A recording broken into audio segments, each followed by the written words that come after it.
Today, we're going to show you how to travel Namibia, arguably the most remote and peaceful country in the world.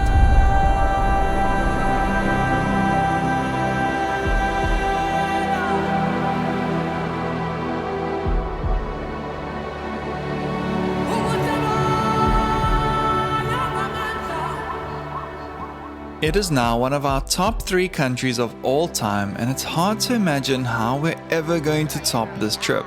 So, if you're planning a trip here or have always wondered what it's like, then this video is for you.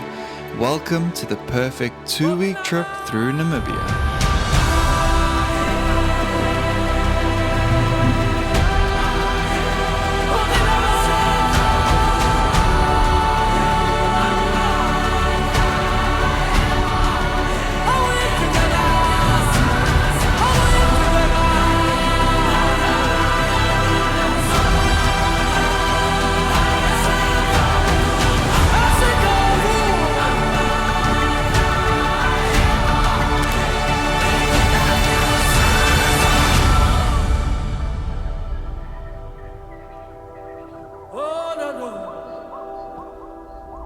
We're going to be starting our trip in what is the most visited place in Namibia, Sossusvlei, where we explore ancient trees and some of the biggest and oldest dunes in the world. We'll then head west across the oldest desert on earth to Swakopmund, where the desert meets the ocean.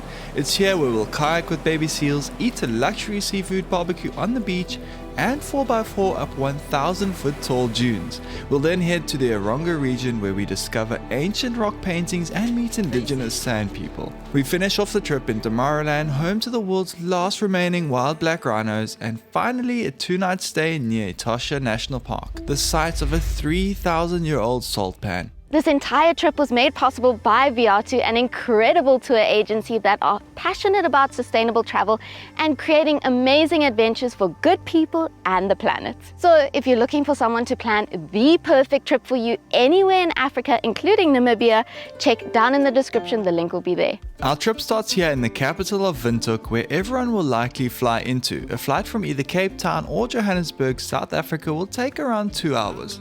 We won't be spending much time here. Namibia is a country rich with culture, wildlife and diverse landscapes, and we want to get out and explore that straight away.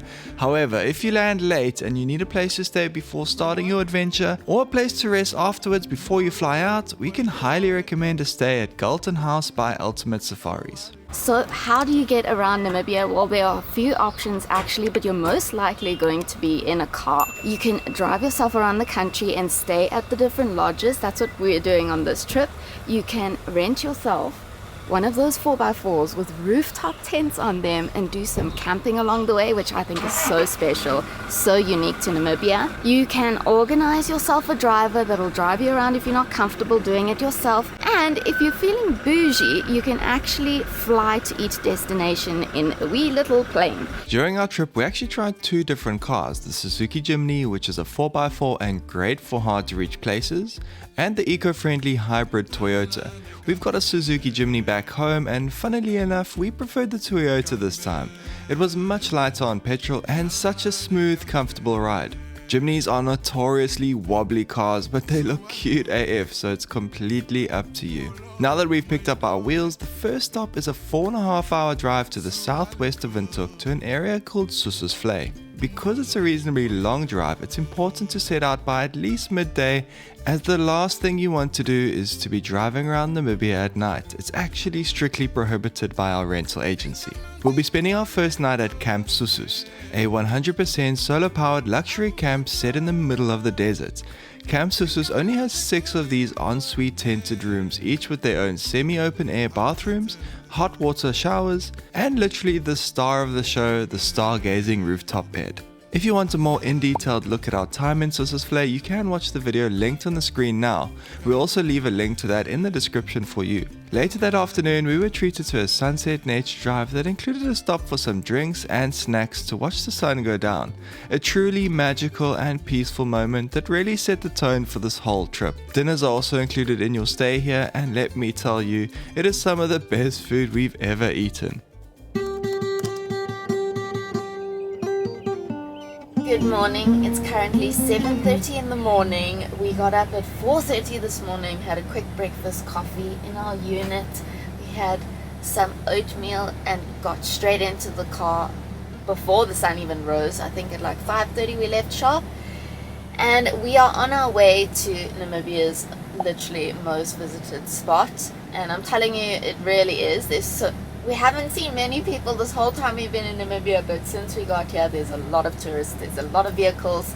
We were 7th in line at the park gate, and we paid our entrance fee, and we're on our way to Deadvlei.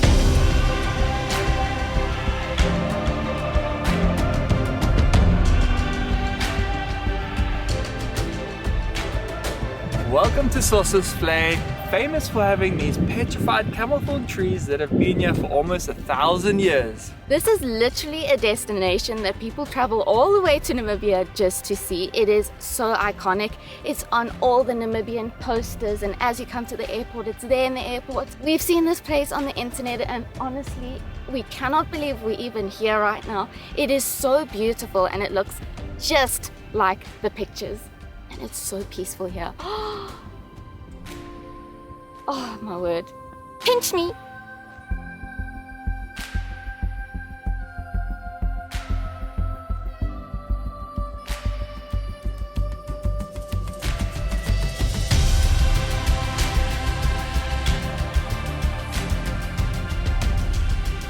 You may be wondering how these trees even got here. Well, Deadvlei actually means dead marsh, and over 1,000 years ago this marshland was fed by the Tushab River. But eventually the desert took over and these huge grey dunes began to block the water source. Unfortunately, these trees and marsh dried up and died. Something a lot of people do here is hike up Big Daddy Dune, which is over 1,000 feet tall. If you do it, make sure you start early and pack some extra water. It's quite a challenge and does get very hot after 10 AM. After exploring Deadvlei, you will need to walk back to the cars, which is about a 1 kilometer walk over sand and, depending on the time of year, in sweltering heat. But rest assured, a nice cold towel and a hot breakfast will be waiting for you on the other side. We survived Deadvlei. Yo, it was quite a hectic climb back to the car in the heat, and there were people literally climbing up Big Daddy there in the sun, in the heat. It's hectic. But we've stopped. We found a beautiful little spot under a huge tree, and right over there is Big Mama. It is so beautiful, and we've got a whole bunch of nice snacks here as well. Some granola and yogurt, coffee, tea. Chef is cooking us some bacon and eggs. We've got a cold towel because it's super hot. Yeah, life is good. It's good. After breakfast, you'll check out some more dunes, the Sesrium Canyon, and take a much needed dip in the pool back at camp. Oh, and you'll have some homemade ice cream too. We obviously saw another amazing sunset, ate another wonderful dinner, and had an incredible sleep under the stars on our rooftop bed. It was heaven.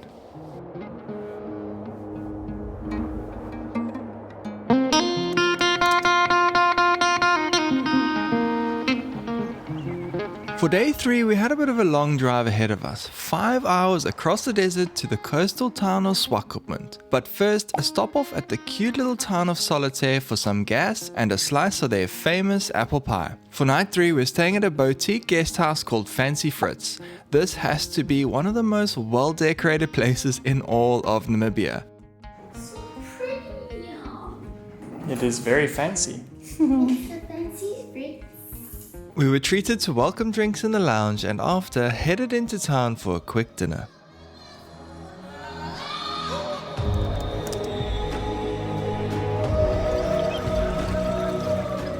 It's day 4 and we're in Swakopmund, and you're here for one reason and one reason only. It's here where you'll find the biggest dunes meeting the cold Atlantic Ocean and a myriad of wildlife in between. To explore some of that wildlife, we started our morning with Mola Mola, where we met a couple of very unique visitors on our way to Pelican Point.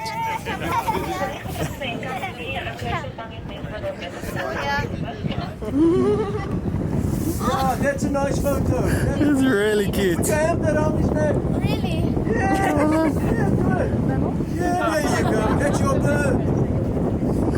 Morning, guys. How are you? Morning. Morning, brother. Yes, Nice to meet you. Yeah, fine. Elias. Elias, yes. Let's go. Let's go. We jumped into the ocean to do some kayaking with baby seals, which have to be some of the cutest animals on this earth. Again, if you want to watch the full video of our time here, it will be linked in the description for you. After kayaking, we got treated like royalty with a private beach barbecue, or a lekker braai as we'd call it here in Namibia.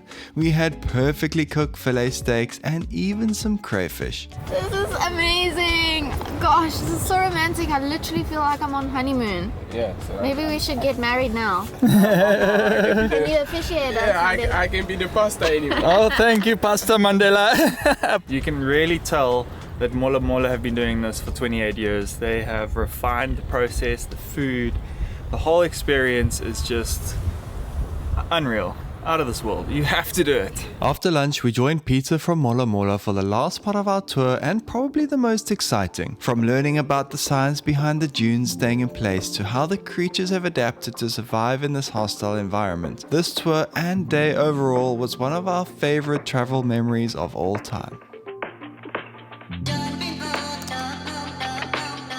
After another incredible night's stay and wonderful breakfast at Fancy Fritz, we were back on the road and this time headed north into the Erongo region, a geological wonderland formed by volcanic ruins millions of years ago.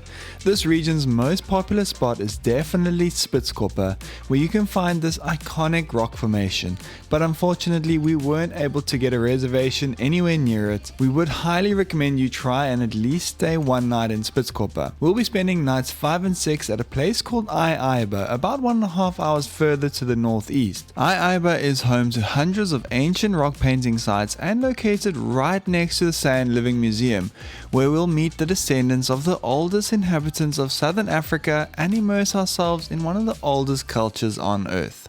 We've just checked into Aiba, aka the Rock Painting Lodge, and this is our room. It's a beautiful thatch. Double bed, actually double single to make a gigantic bed. We've got air conditioning, which is really fancy, and we've got a private bathroom and toilet as well, and a patio overlooking this vast African land. We'll be taking it easy this afternoon because we've got a ton planned. Aiba offers so many different activities.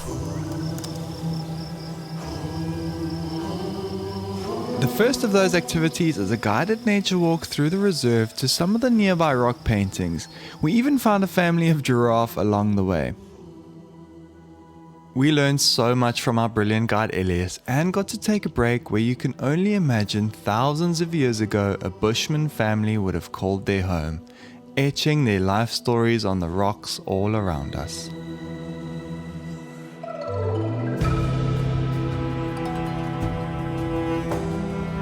After the walking earlier, we hopped into a safari vehicle, had a little bit of a game drive. No more walking, so now we are driving. Yes, thank goodness. Yes. Thank you, Alex. You've brought us the car to take us home. We saw our first ever Hartmann zebra on that game drive. We went back to camp, had a quick dip in the cold pool. It was so refreshing, and then it started getting really hot, so we went back to the room and just chilled and napped. After our nap, it was time for another drive through nature, and this time to an incredible spot to watch the sunset. We've arrived at our sundowner spot. It's so beautiful. We've got stunning granite rocks all around us, rock paintings behind us, and the most insane sunset. It's another end to a beautiful day in Namibia.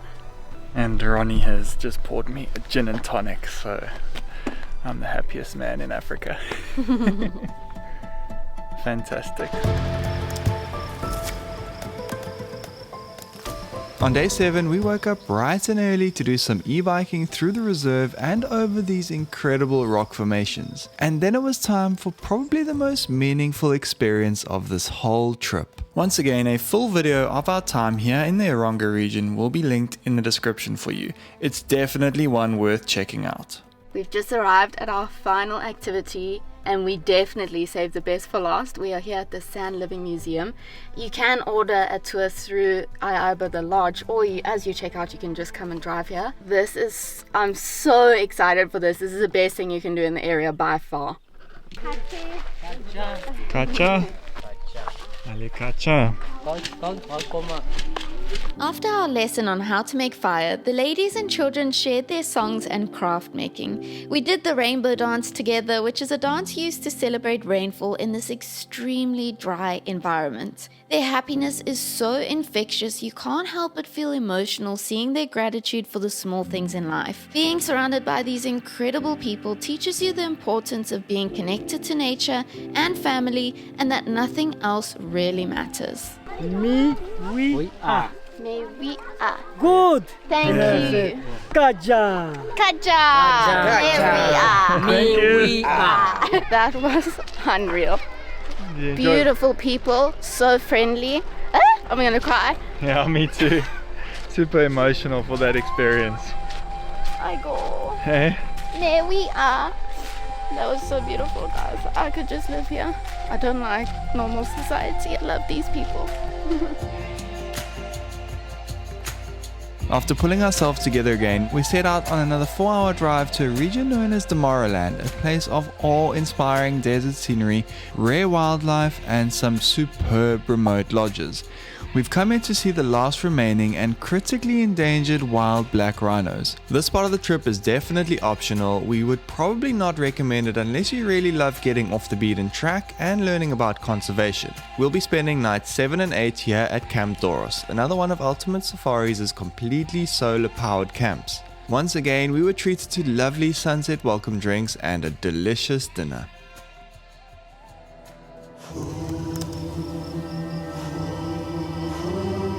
Namibia is the only country in the world with free-roaming black rhinos, and Camp Doros offer you the opportunity to find these animals with a qualified rhino ranger team. As you may know already, rhinos are extremely endangered animals and were on the verge of extinction just a few years ago due to illegal poaching, and so the work being done here is incredibly important to save the rhino for our future generations.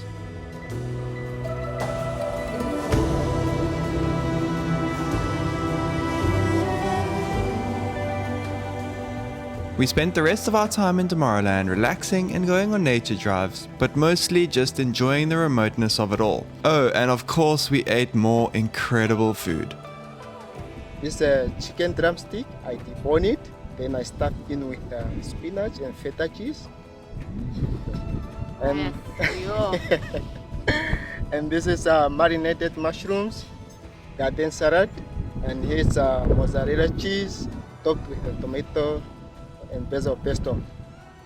Great, enjoy your lunch. Thank you.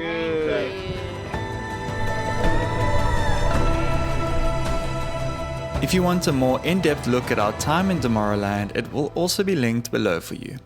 We just got back to our room after a beautiful dinner, as per usual. Oh, Ultimate Safaris. Yo, they cook so well. Got back to this little gift. What is it? Your rhino to take home. Should you wish to adopt a real-life version, please visit conservationtravelfoundation.org. You can adopt a rhino. Yeah. Guys, if you know me, you know how sentimental I am with everything in life, gifts and things. Clearly the owner of Ultimate Safaris is the exact same as me, because they give the cutest, most thoughtful gifts at the end of your trip. Something to do with an activity that you've done, and obviously we tracked rhinos today. And look. Beautiful. Thank you guys. At Camp Sossus, they gave us a little bottle of Sossusvlei desert sand dune sand to take home with us, and they said, your little piece of Deadvlei should you not have enough in your shoes. Guys, so special. Thank you so much for having us. After a quick breakfast and a very lucky sighting of some Hartmann's mountain zebra, it was time to head northeast to experience a proper safari here in Namibia, and there's no better place to do that than Etosha.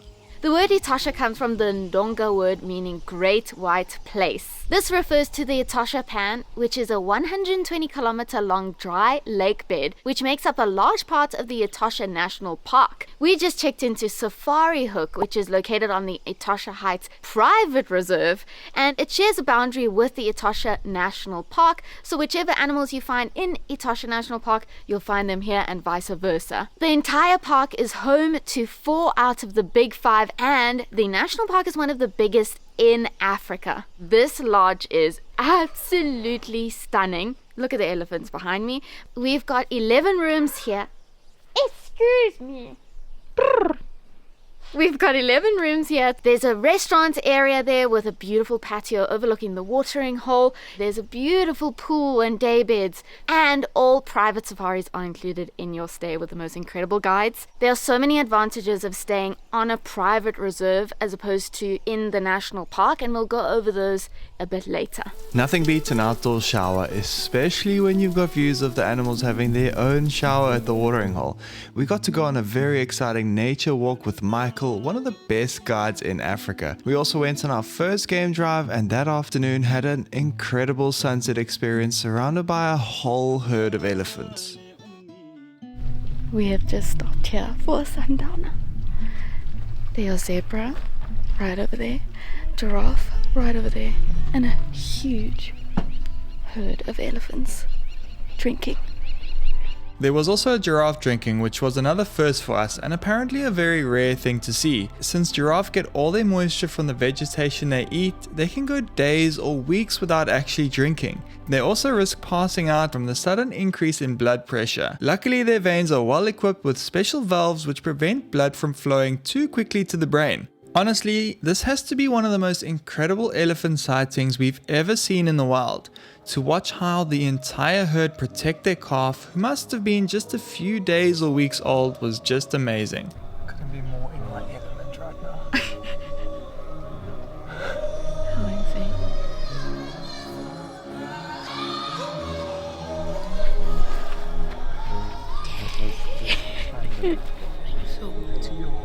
You liked it?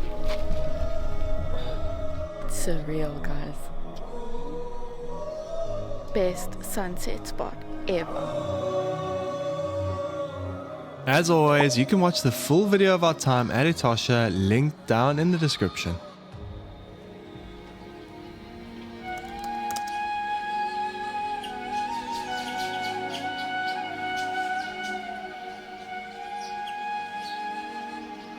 During our time at Safarihoek, we were lucky enough to go on 5 different game drives, and boy did we see so many animals and different interactions.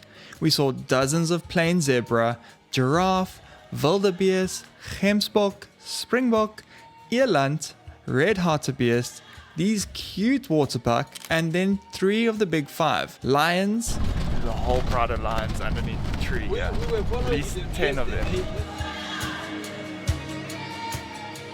As per usual, the lions weren't doing much. They spend most of their time lying down, cleaning each other, yawning, and occasionally they stand up to walk 5 meters to a new patch of shade. Their bellies certainly indicate that they've eaten a nice meal recently. We also found an elusive family of black rhino, certainly a very special thing to see in these parts, and of course more elephant, with the most epic being this big bull throwing sand on himself to intimidate us. We spotted some fresh cheetah tracks but just couldn't seem to find her, but by far the best sighting was early one morning during our coffee stop, where we were surrounded by nearly 100 elephants. So, this side is the toilet facility. Not far. Okay. Right here. Okay, I want everybody close up here. Okay. Please name a better coffee stop in the world. I'll wait. The boys that are coming to drink half of our coffee, but that's fine. Yeah, just watch, especially. This is hands down the best elephant sighting we have ever come across. By far. I don't even know how I'm going to put it all into a video. There's just too many epic moments.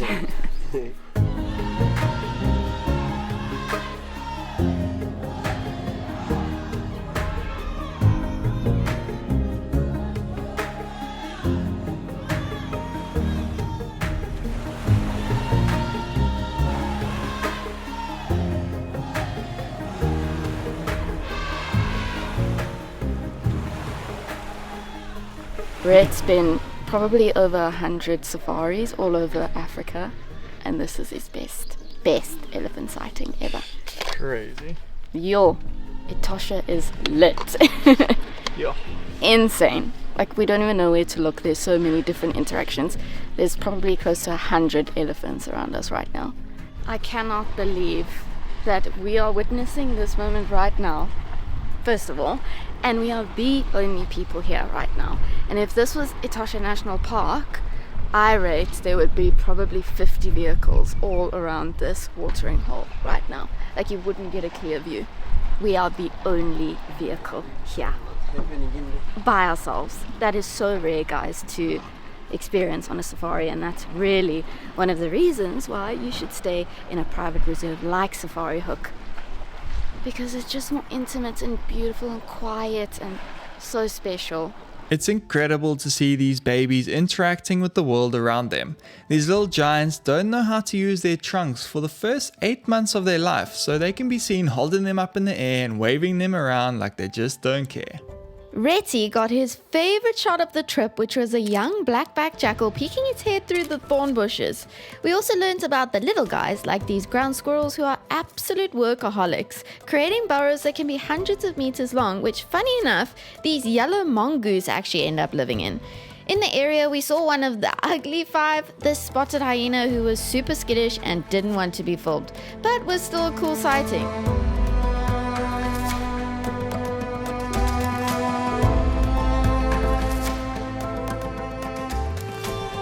All the best, my man. Yes, sir. Really nice So to much meet for you. everything, eh? All right. Michael, the best guide we've ever had in the whole wide world. Thank you very much. When you come Hello, here, guys. you need to have him. Thank you. We'll see you soon. You'll be lucky to get him. He's a very busy man. Oh, he's very busy. It's time to check out of Safarihoek, and guess who just came to say goodbye?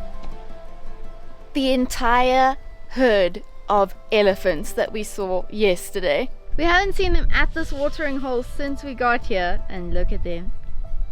They just come to see us off.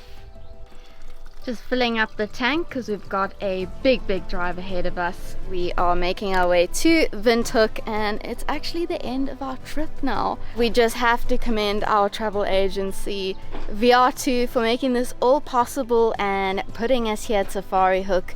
They choose their partners very wisely. It's been incredible. The lodges we've stayed in, thanks to VR2, have been unbelievable. This trip has been insane. And if you want to book the exact itinerary and our exact trip, which we think you should, you can head to the link in the description and click on it, and then you'll see the Rhett and Claire trip landing page there. And yeah, you can book the exact trip that we did, or you can just customize your own one, and they operate all over Africa, so not just Namibia. If you're planning to come, sorry guys, my left hand is shaking. If you're planning to come to Africa or Namibia, definitely check out VR2. They have been amazing. But now let's head to Windhoek. From Safarihoek, it's a 5-hour drive back down to Windhoek. We'll be staying at Galton House for our final leg of the journey. It's a great place to relax a bit before catching our flight back home. And that's going to be it for our perfect Namibian itinerary. What an epic adventure. Namibia has blown us away and truly is one of the most underrated destinations in the world. We sincerely hope we've convinced you to travel here. It was certainly one of our top 3 trips of all time.